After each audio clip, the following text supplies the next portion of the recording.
The Higher Ed Marketer podcast is sponsored by the Zemi app, enabling colleges and universities to engage interested students before they even apply. You're listening to The Higher Ed Marketer, a podcast geared towards marketing professionals in higher education. This show will tackle all sorts of questions related to student recruitment, donor relations, marketing trends, new technologies, and so much more. If you're looking for conversations centered around where the industry is going, this podcast is for you. Let's get into the show.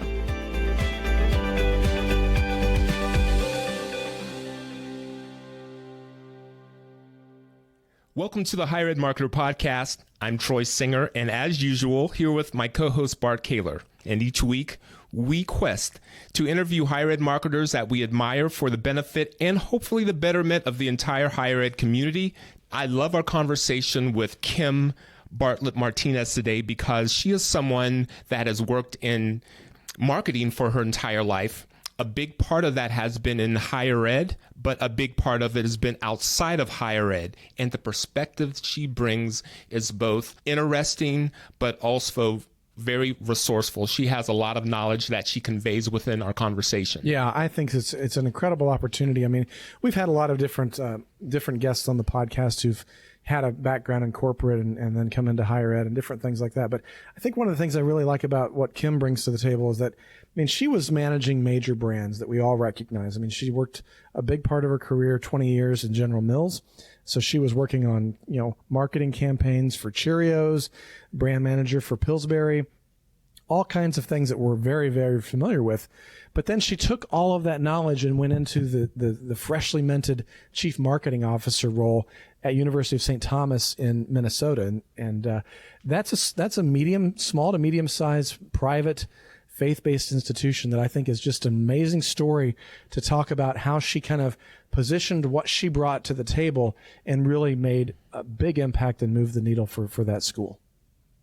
And please know, when we first started talking to her, she was still at St. Thomas, but now she is the chief marketing officer for the American Cancer Society. But she lent us her wisdom still and came back and talked about higher ed marketing. So here's our conversation with Kymm Bartlett Martinez. It is great to have Kymm as a guest on our podcast. And it's funny because when we first approached her, she was a CMO at a university, but now she is the CMO at the American Cancer Society. Kymm, thank you for joining us. If you would tell us a little bit about your current role, but then after that, we'll back up and we'll follow your journey, the reason why we're talking to you today. Sure. So I'm currently the Chief Marketing Officer, as you said, for the American Cancer Society. I've been doing that for all of 2.5 months, so it's still relatively new.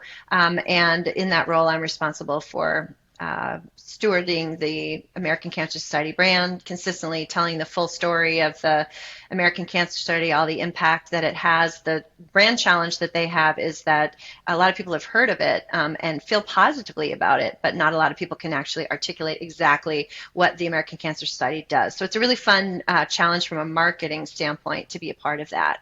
But before that, actually, if you roll all the way back, I actually started my marketing career at General Mills. I have been in marketing my entire working life. In between first and second year of college, I was assigned to I was working for a bank, and they assigned me to the marketing department, and I haven't worked outside marketing since. And so I basically spent my career then getting a collection of different kinds of marketing experiences. And I started out right out of school in financial services at MetLife in New York City. Quickly realized that at the age of 26, I felt like I was teaching more than I was learning, and I wanted to actually go work for a place where I could really learn from what I consider to be the best of the craft. So to do that, I had to go back, get my MBA, and then was recruited to work for General Mills. And so spent about 20 years with General Mills.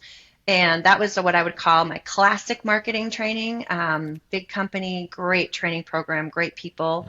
But after almost 20 years, it was time to think about the next challenge. And right around that time, the University of St. Thomas in Minnesota was looking for its first ever chief marketing officer. And even though I had not planned at all to target or go into higher ed, the opportunity just seemed too good to pass up. And it was a chance to build an organization from the bottom up and to really be part of the higher ed world, which I think has a fantastic mission in terms of educating the next generation of leaders. And so I joined them and was there for about 5.5 years before. And I did not want to I was not looking, but this opportunity with the American Cancer Society just tapped me on the shoulder, and it was something I couldn't say no to. And I feel like my whole career, everything I've done at General Mills, everything I did at the University of St. Thomas, prepared me for the role I have now. And in fact, I don't think I would have been able to do this job without St. Thomas or without General Mills. That's great. That's great.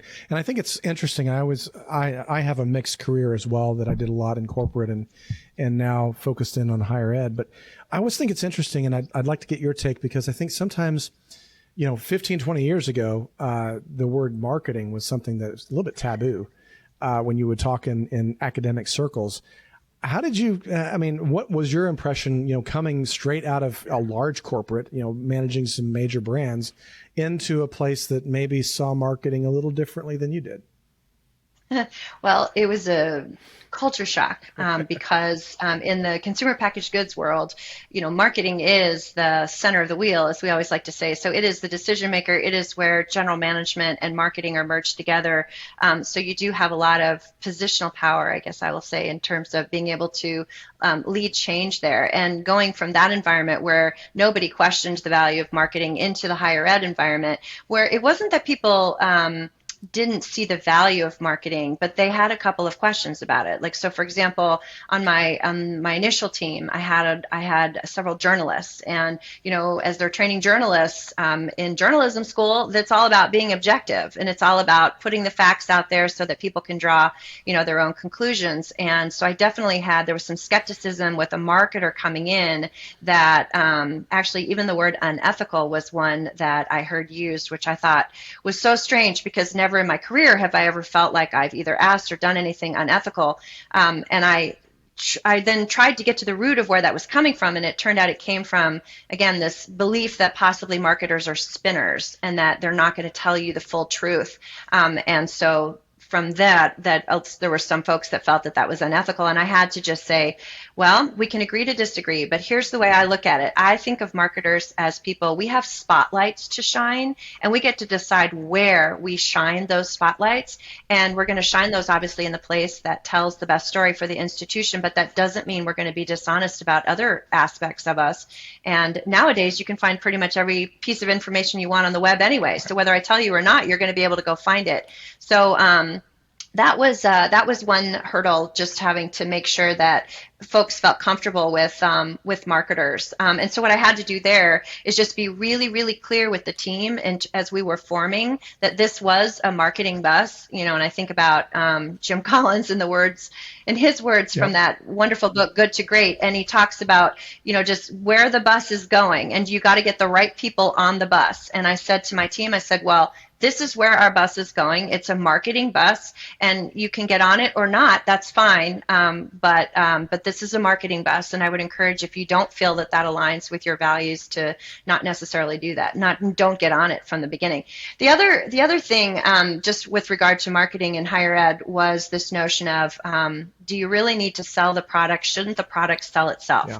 I mean, if it's good enough, do we really need to go out and kind of tell people about it? And, to that end, I was like, well, Cheerios is the #1 cereal in the United States, and yet we spend an awful lot of money marketing Cheerios to remind people that it's out there, even though it's a fantastic product. So it's one of those things, just reminding people of the importance of breaking through and building awareness. And in St. Thomas's case, we definitely did have an awareness issue outside of our region where we're very well known, but outside of Minnesota and the upper Midwest, we had some room to grow. So just trying to make the case for why marketing would make sense, and just building trust over time. It was the kind of thing like, I can say all of these things, but then obviously people are going to judge us more on the basis of what we do and the results that we get. So it was about building trust though from the beginning. Yeah, and I think that's such a key element. I want to come back to that in a second, but I think that one of the things too that at least when I am on college campuses and working with marketing departments, and even sometimes when they don't have a marketing department, but I'm working with enrollment, like really small schools, having them understand that there's a difference between checking boxes off a task list and the types of people that you have doing it versus true marketing. I mean, I think even in our initial conversations, you kind of talked about project managers versus marketers. So tell me a little bit about that. Yes. And I actually see that to some extent in the organization that I'm in today. So I actually don't necessarily see that as an issue specifically for higher ed. But because I think there's lots of different flavors of marketing out there, I think that not everybody understands the strategic value that a marketer can bring.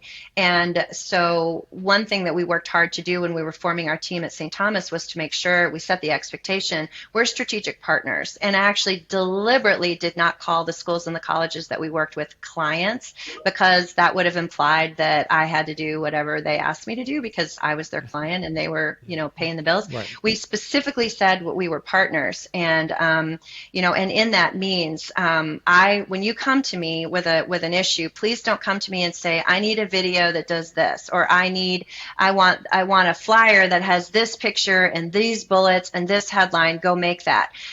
What I want to know is, what are you trying to do? What audience are you trying to reach? What do you already know about this audience in terms of messages that would be, that would move them to act? And then let me take this back to my team and let us come back to you with what we think would be the way to solve that problem that you're having in the way that makes the most sense, either from a budget standpoint or from an impact standpoint. And so it was about learning to be in that strategic partnership that actually was something that we had to get the university aware that this was how we were going to be acting in moving forward. So again, it required some open-mindedness on the part of our partners.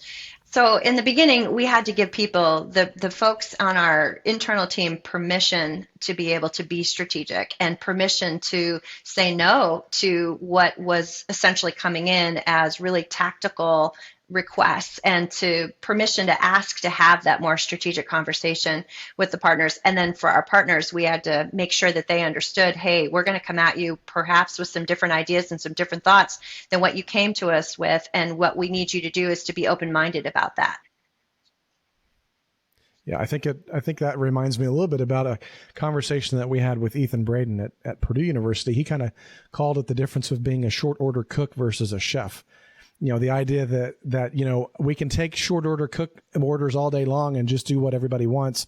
That's not really marketing. That's actually just, serving up a dish. Or we can actually find out what they want and what they need and create a meal. So that's a great, great point.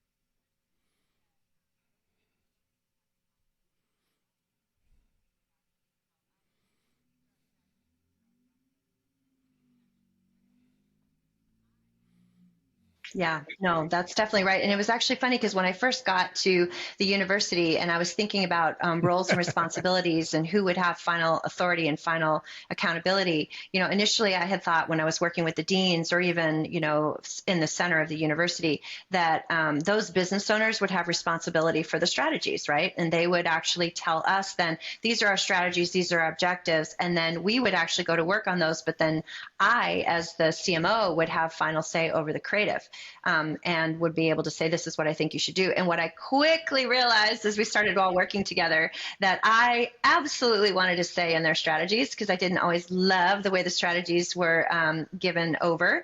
And I thought that actually we added a lot of value to our partners, our schools and college partners, by asking some of the questions that we did. They weren't always in conversations where they were really thinking, about Right. what they were trying to do. So in that regard, I felt like we were adding a lot of value to them in terms of pushing their thinking on the strategic front a little bit more. And then at the end of the day, too, I also wasn't going to make them run a piece of creative that they hated or that they didn't believe in. So I was like, okay, fine. We'll share responsibility on the strategy side, and we can also share on the creative side, too. So what I learned, and this was kind of a theme with higher ed, that nothing is like as black and white as maybe it might have been when I was at General Mills in terms of approvals. It was much more of a blend, a gray that actually I came to really embrace and really like, and felt like we got to really great places because of that gray, because we weren't pushing to the black or the white right from the very beginning. So it came to be something I really appreciated. We talk a lot about it on the show. Schools are really struggling today to make the same ad spend work. CPMs are up 89% year over year on Facebook and Instagram. Our college clients are no longer looking for rented audiences. They're looking for an owned community where they can engage students even before they apply. This is why Zemi has become so crucial for our clients. With over 1 million students, close to 10,000 five-star ratings, consistently ranked as one of the top social apps, and recently one of Apple's hot apps of the week, there simply isn't anything out there like it, and we have seen it all. Zemi not only provides the best space for student engagement, but the most unique and actionable data for their 160 college and university partners. We know firsthand from our clients that Zemi is a must-have strategy for Gen Z. Check them out now at colleges.zemi.com. That's colleges.zemi.com. And yes, tell them Bart and Troy sent you. When you had this changeover, or when you came to be, I believe you took the road show to the rest of the campus to kind of convey this. How did that go? Can you kind of describe how that went? Yeah, that idea came about because, as I was saying, we needed to train, if you will, the university to work with us differently, because it was a completely different team. It was a completely different strategy, a completely different philosophy. And so we needed a way to help people understand what it was that we were trying to do. So that gave rise to the idea of this road show that we did. And we did it not only with all the schools and colleges, but we also did it with all the internal departments, the finance group, development, anyone who might want to know about marketing. We were happy to kind of come in and tell our story. And as part of this, we covered what our creative vision was, and actually even before that, why we needed to have a creative vision, pointing out that there is a sea of vanilla in higher ed marketing. And in fact, there's even a book on it. It's called 3 in a Tree, which is saying that basically you look at higher ed pictures, there'll be 3 students and usually under a tree. That's like your traditional kind of like higher ed look and feel. And so we needed to explain to people why it was we needed to break through, what the importance of breakthrough meant, and then the skill set that we had to go against that, how we were going to be working differently, how do you even give good creative feedback? We had a whole slew of folks that, when you showed them creative would say, well, I'm not sure I really like the color red or something like that, which not super strategic in that. So we had to kind of encourage people to know, you got to go deeper than that, and come up with, so what is it that you're reacting to here that actually might be something that would cause us to think a little bit differently about this piece of creative. So we also addressed the issue of some folks were thinking, this is higher ed. This is a very expensive purchase, You can't use humor. You have to be really serious because this is a really serious purchase. And so we actually took examples from others. Since we were a faith-based institution, we actually took examples from the Catholic Church of times when they've tried to go after different audiences and used more humorous means of doing it. We have a really terrific example of that in our own backyard here in Minneapolis that we were able to show people people, as well as other universities that had broken through by using, just really fun, different ways of talking about it. So in that way, we tried to build the case for why it was that we needed to work differently, and then how we were going to work differently. And then we ran through our areas. At St. Thomas, our group is called Marketing Insights and Communication. So it's called MIC for short. And I know that's a little unusual because usually you're either marketing or maybe you're Marcom, but we very deliberately named our group Marketing Insights and Communications because that insights part, we didn't want that to get lost. And again, just wanted to make sure that every campaign, everything that we were doing started on an insight, an empathy building for who we were trying to talk to. And so we explained that as part of the roadshow as well. Why was it so important that that insights be part of our name? I think that's great. And I think that the effort of doing that roadshow probably gained you some street cred, if you will. I mean, because you're inviting everyone in for the conversation. But going back to that, one of those comments that you made just a moment ago is that idea of utilizing humor and utilizing some things. And I've done a lot of work in faith-based too. And sometimes I know that there's that seriousness and a little bit of that is, there tends to be some hesitancy on that. Tell me a little bit about one of the creatives you came up with. And I think we talked about this earlier, that I think is brilliant. And I think it kind of illustrates this point for you. Yeah. So at St. Thomas, one of the strategic objectives that we had was just reminding everybody about our academic credentials and making sure, that academic excellence was something that was very core to who we were and what we did. Again, also a faith-based institution, but we also knew from research that sometimes people were nervous about that because they thought that maybe they'd come to St. Thomas and we would try and convert them to Catholicism or something like that. So we knew that the faith part of what we did was important to whole person formation and was very attractive to parents and students when we talked about it in terms of character formation in general. Whether you were Catholic or not, that was appealing. And so we were looking for something that would thread the needle there. And what we came up with, or our head creative, Pete Winnicky, came up with, was this line, "Blessed are the nerdy," which in my mind was just this perfect encapsulation of the strategy that we were trying to employ, where the blessed are the, you get a little bit of that nod to the religious faith-based, and then of course the nerdy nods to the academic excellence kind of like piece of it. So it's a little bit of a tongue-in-cheek thing.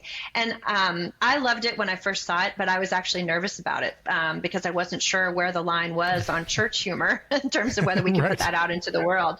So we did what we often do at St. Thomas when we're faced with people who have differences in point of views. We took the risk and made it smaller and decided to put it in market just to test to see how it would react. I mean, and by smaller, I mean not splashing it on a big TV campaign right out of the gates, but we tried it in a digital campaign, actually, that we had just lowered our summer tuition by 50%. It was like right up, I got there in the fall, and then we had decided that we were going to discount summer tuition by 50%. But in order to do that effectively, we then needed to, of course, double the amount of credits that people were taking in order to be able to break through. And it was one of the first big assignments that the provost had given to me, as part of our new marketing department. And at first we tried to we had the 3 in the Tree ads, with the kids laying on the grass, like kind of with 50% off summer tuition. And we did it digitally, and the click-through rates were actually below the average of the higher ed norm. So we're like, okay, this isn't working. So then we played around with some visuals where we literally took one of our students into our studio and blew it into her face with a leaf blower so that her mouth would blow back, and it would look like, and the headline was "Faster than you can say half off," which was kind of like another way into the 50%. And that actually did a lot better. That actually doubled our click-through rates when we actually ran that. But we were still right around the higher ed norm. And again, our goal was to beat it. So that's when we tried "Blessed are the nerdy" was our major headline with 50% off right underneath that. And that thing did 5 times better than what our original ad had done. So we kind of tested our way into it.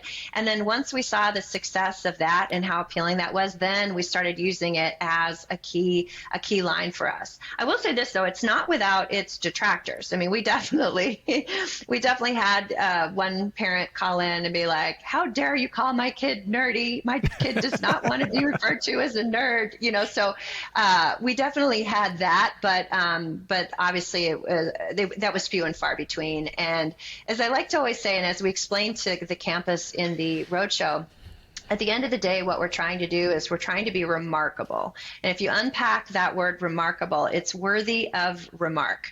And why I definitely don't believe that all PR is good PR. I mean, bad PR is bad PR, so you don't want that.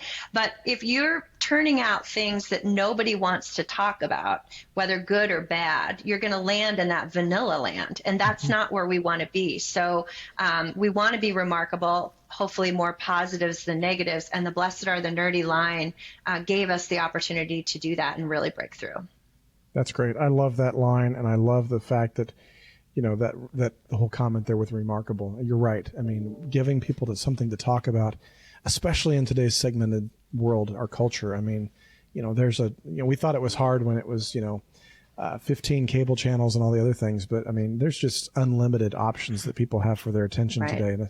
And so I think that's great. So thank you. That's awesome. Yeah, no. I'll tell you just an example. This is I think it was from Loyola Chicago. I'll give credit to other institutions. One of my very favorite bus transit signs was from them, and it had a big headline that said, "We want you." And then right underneath that, it said, "Now go away." And you're like, what? And when you went in to read the little small print, it was about their study abroad program, So, and I thought that was so clever, because rather than most everybody else is like 75% of our kids study abroad or whatever, the stat is. But the way they did it, "We want you, now go away," invited you in. So it's important. Great. Yep. So Kymm, if you would, can you share with us marketing principles that translate across industries and, in your opinion, ones that do not? Yeah. I mean, I definitely think there's a lot of marketing principles that translate, starting with the objective in mind, starting with understanding your audience, starting with an understanding of what causes your audience to move. As one of my VP of Consumer Insights used to always say, "What do you want the humans to do?" That used to be her phrase. And so answering that question is one that I think you need to do no matter what industry you find yourself in. But one of the biggest differences between, say, just use a brand like Cheerios versus, say, like marketing something like St. Thomas. When I was over on the food side of the business, we were always looking for that one thing that we could say for our product that nobody else could say about their product. So that, single point of differentiation, if you will, that you were always trying to get across. And when I came to St. Thomas, I was looking for that and realizing that there with 4,000, 5,000 colleges and universities across the United States. Yeah. I mean, how difficult is it to find one thing that only you can say? And so I came to evolve that thinking to, it's not the one thing, but there is a collection of things that nobody else can say. So now I think of it as almost like a cocktail. So we have a unique cocktail that no one else has this same connection. And so that's, it's still the point of trying to be differentiated, but it's a little bit different in the way in which you go about it. I also think that from higher ed, it's really important as you think about that differentiation. So it's not only about your proof points and your cocktail of proof points, but it's also about the culture of your institution, and then it's about the experience that people have when they come there. So that whole customer experience part, and those three things kind of coming together are really what creates differentiation within higher ed, which is a little different because not everybody has to think that deeply all the way through to that when they're selling a product. But I think in higher ed, it's important to do that.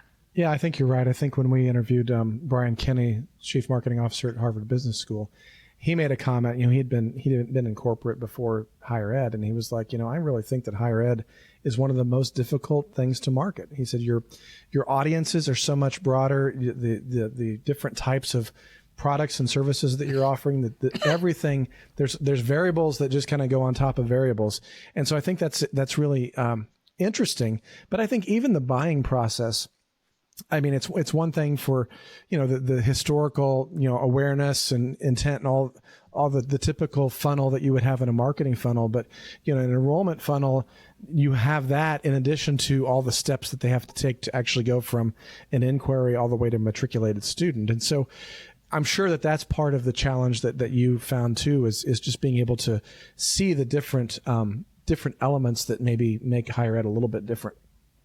Yeah. Oh, for sure. I mean, it's like, not that $3 purchase of a bag of snack mix isn't isn't significant, because I'm not saying that any outlay of cash is never inconsequential, obviously, for somebody, but it just takes a different, perhaps mental set of questions that you have to go through if you're only going to spend $3. You could be like, I'm going to spend this, and if it doesn't work, it doesn't work. But you're not going to lay out the cash, for a higher ed education, and there's the impact of that not working out is so much higher. So that the funnel then becomes so much longer because people are trying to make the right decision as they go through it. So really spending time thinking about the awareness piece of it, and are you drawing enough leads into, are there enough folks that are aware of you that you're getting enough into your funnel? And then how do you help folks through that consideration phase where you're trying to give them the information that they're looking for that's going to help you get onto that short list of schools that they're actually going to apply to, then all the way through to, okay, now they've been admitted. How do you get them all the way through to committing to you? That's just a much longer process than what I was used to, but a very important process. And I think it's important to really kind of understand what, and we looked at it from both the student and the prospective student and the parent perspective, just to make sure we're understanding like the emotions, the information needs, all of that, kind of like all the way through. Although I think it's also really important to remember in higher ed as well that there's a lot of impacts on that commitment decision, and a lot of those levers are outside of the control of marketing. We used to talk about the 4 Ps. You think about the product P, that's not something that marketing is really, responsible for. That's that academic experience. That's the student experience, kind of like once you're there. And the other big P is price, right? That is actually one of the biggest, can be one of the biggest determinants in how much money your institution is willing to invest in financial aid, as an example. So as goes those decisions, often as goes your enrollment numbers. And sometimes it's easy for people to just poke over at marketing and be like, hey, if the enrollment number is down, it's because marketers didn't do their job, when maybe also you cut $5 million out of the financial aid budget or something else that's bigger. So what I was always reminding, it's like, well, you don't know what the opportunity cost of not having that marketing would have been, like in terms of like how far down that, but it is, that's where, again, people's like not understanding that marketing doesn't own all of it. And I do think marketing plays a really important role in shaping the narrative and the perception of an institution. So it definitely helps there, but I just think it's important for everyone to remember that there's other levers too that are very important, and they all have to kind of be working in the same direction for you to have ultimate success. Right. Kymm, if you would, is there a piece of advice that you could give our listeners?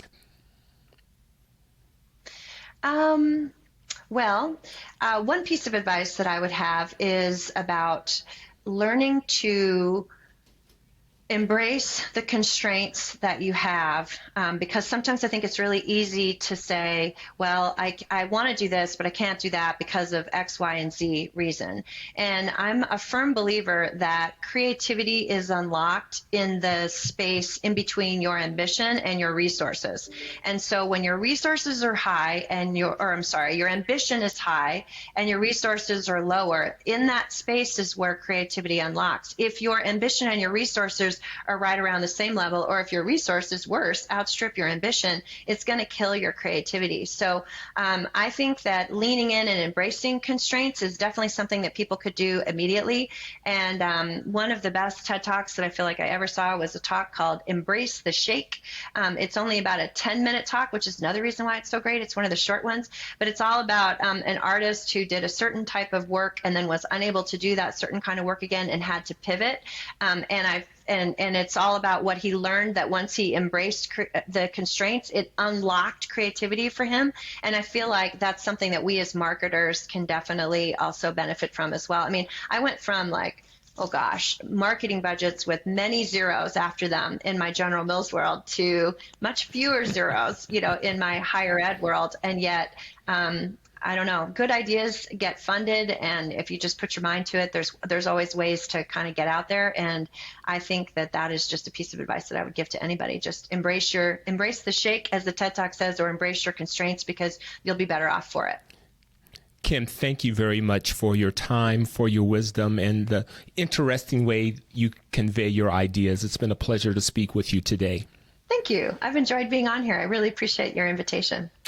If someone would like to reach out and contact you, what would be the best way for them to do so? Best way is through LinkedIn. That is my favorite social platform. And so I'm always happy to have people reach out and say that they heard the podcast, and I can accept them, and we can go from there. You, Kymm. Bart, would you have any final thoughts that you would like to share before we end the episode? Yeah, this was just such a great episode, and I would encourage you to rewind and listen to some of this again. But I just want to point out a couple things that Kymm had mentioned that I think are really applicable for anyone at any size school. Keep in mind that, the job of marketing, and I think some of the illustrations that Kymm used would be a great way for you to communicate to others in your school, is to put a spotlight. It's amplifying the good things that are going on. I know Kymm used that example as an example of some of the challenges that she was receiving on campus about marketing maybe being unethical or less than what we all know it is. But just helping people understand that we're putting the spotlight on the stories that need to be told that will help people make the decisions that they need to be making. And I think that also just the idea that I really liked the idea of the way that University of St. Thomas, Minnesota spent some time testing Blessed Are the Nerdy. I thought that was a really good way of kind of looking at that. Start with a digital campaign, expand that out. I thought that was really wise. I think as marketers, we have a responsibility to use data in our decision making, and I think that was a really good way to start that.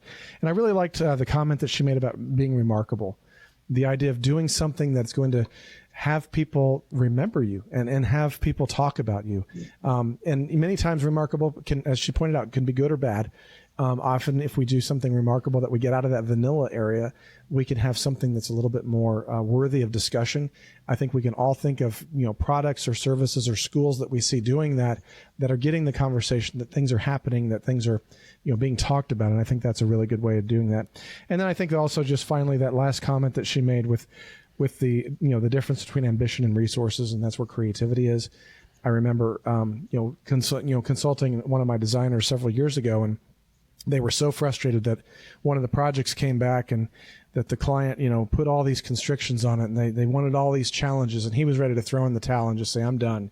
And I said, really, this is where your opportunity is to do something totally different. Because now you have boundaries and you have to work within those boundaries. And I think, I saw him bloom into something that I'd never seen. His creativity fired up. And I think that's exactly what Kymm was saying. And so I really, really appreciate that comment. And Kymm, it's been such a pleasure to have you on the show. You're welcome back anytime. Oh, thank you. I appreciate it. The Higher Ed Marketer Podcast is sponsored by Kaler Solutions, an education marketing and branding agency, and by Think Patented, a marketing execution company combining print and technology for personalization for higher ed solutions. On behalf of my co-host Bart Kaler, I'm Troy Singer. Thank you for joining us.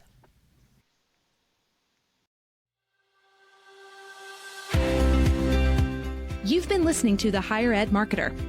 To ensure that you never miss an episode, subscribe to the show in your favorite podcast player. If you're listening with Apple Podcasts, we'd love for you to leave a quick rating of the show. Simply tap the number of stars you think the podcast deserves. Until next time.